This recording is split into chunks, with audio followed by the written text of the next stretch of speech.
Bonjour tout le monde, c'est Yannick, j'espère que vous allez bien. On retourne dans le monde merveilleux et magnifique de Windows 11 aujourd'hui. Vous le savez peut-être, il est possible sous Windows 11 de faire tourner des applications et des jeux Android. Dans cette vidéo, je vais vous expliquer comment faire. Je vais vous donner mon avis. Est-ce que c'est intéressant? Ça vaut le coup? Oui ou non? On va en parler. Je vais d'abord commencer par vous expliquer la méthode que moi j'ai suivie pour y parvenir. Pour arriver à faire tourner des jeux et des applications Android sur Windows 11, il faudra d'abord commencer par télécharger le sous-système Android. Pour commencer, il faut le télécharger, mais il y a de grandes chances que Microsoft ne vous y autorise pas à travers le store de Windows 11. Ce n'est pas grave, on peut le télécharger via un site dédié. On met l'URL de l'application, puis on télécharge le fichier. Il faudra bien penser également à sélectionner Slow à droite. Une fois téléchargé, notez son emplacement. Lancez une fenêtre PowerShell avec les droits administrateurs. Je vous affiche la commande qu'il faut taper à l'écran. Il faudra aussi inscrire le chemin exact du fichier incluant le type de fichier .msx bundle. On valide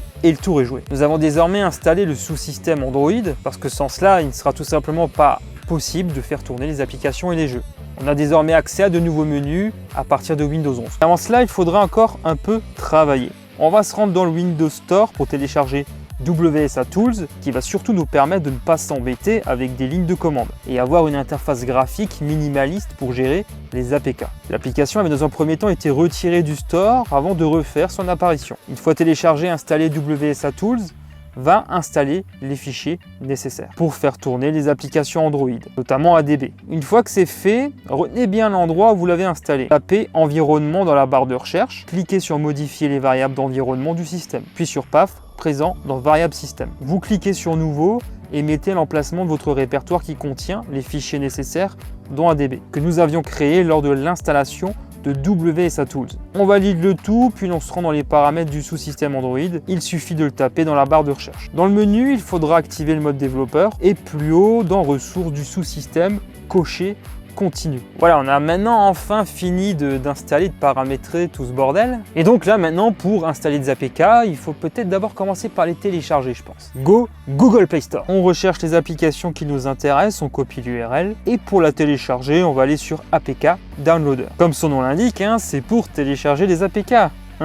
Une fois téléchargé, on double-clique dessus simplement et ça s'installe. C'est aussi bidon que ça. Bien sûr, je vous mets tout en description, ça sera beaucoup plus simple. Alors, une fois qu'on a téléchargé et installé les APK sur le PC, ce qu'il y a de cool, c'est qu'on peut les retrouver comme si c'était des applications et des jeux PC. On a les icônes qui apparaissent, on peut les rechercher, mettre des raccourcis sur le bureau, dans la barre des tâches, etc. Enfin, c'est vraiment excellent ça. Quand les applications se lancent, c'est super, ça fonctionne bien, c'est très fluide. RAS, rien à signaler. Ce qui est encore plus cool, c'est que l'on peut utiliser en plus de la souris du clavier, une manette pour jouer. J'imagine que ça va dépendre aussi des jeux. Mais dans Buggy Racing par exemple, c'est pris en charge. Les fenêtres sont totalement ajustables, plein écran ou non. C'est vous qui décidez selon vos propres préférences. En termes de performance, c'est top. Mais je dois avoir un énorme reproche à faire. C'est que toutes les applications dépendantes des services Google ne fonctionneront tout simplement pas. Et manque de bol, je trouve qu'il y en a beaucoup. J'ai eu trop de fois ce fameux message d'erreur.